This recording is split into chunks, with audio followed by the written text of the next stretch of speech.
திருவண்ணாமலை மாவட்டம் செய்யாறு அருகே தூசிவாகை கிராமத்தில் கனமழையால் ஏரியில் உடைப்பு ஏற்பட்டுள்ளது. இது குறித்த கூடுதல் தகவல்களை நமது செய்தியாளர் கோவிந்தராஜுலுவிடம் கேட்கலாம்.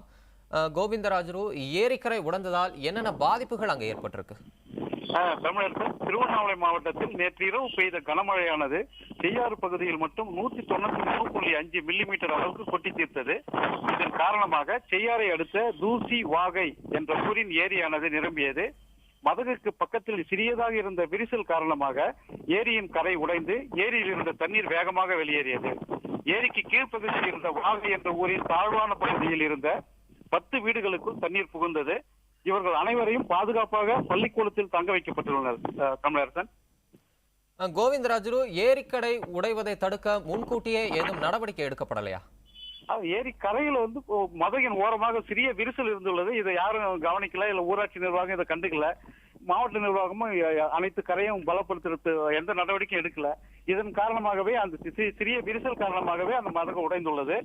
இந்த உடைந்த ஏரிக்கரையின் செப்பனிடும் முயற்சியில் பொதுப்பணித்துறை அதிகாரிகளும் ஊராட்சி நிர்வாகம் இப்போது செய்து கொண்டுள்ளனர். இன்றைக்குள் செப்பனிட்டு விடுவோம் என்று பொதுப்பணித்துறை அதிகாரிகள் தெரிவித்துள்ளனர். தமிழரசன். பாதிக்கப்பட்ட மக்கள் தற்போது எங்க தங்க வைக்கப்பட்டிருக்காங்க? மீண்டும் அவங்க குடியிருப்பு திரும்புறதுக்கு எவ்வளவு நாளாகும்? அது பத்தி எதுவும் விளக்கம் கொடுத்திருக்காங்களா? இருக்கு.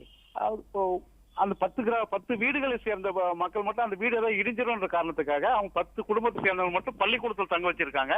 ஆனா பெரிய பாதிப்பு ஒண்ணும் இல்லை. ஆனால் அந்த இன்னைக்குள்ள தண்ணி எல்லாம் வடிஞ்சிடுச்சு அப்படின்னா மறுபடியும் அவங்க வீட்டுக்குள்ளேயே திரும்ப அவங்க வீட்டுக்கு அழைக்கப்படுவார்கள் என்று பொதுப்பணித்துறை அதிகாரிகள் தெரிவித்துள்ளனர். தமிழரசன்.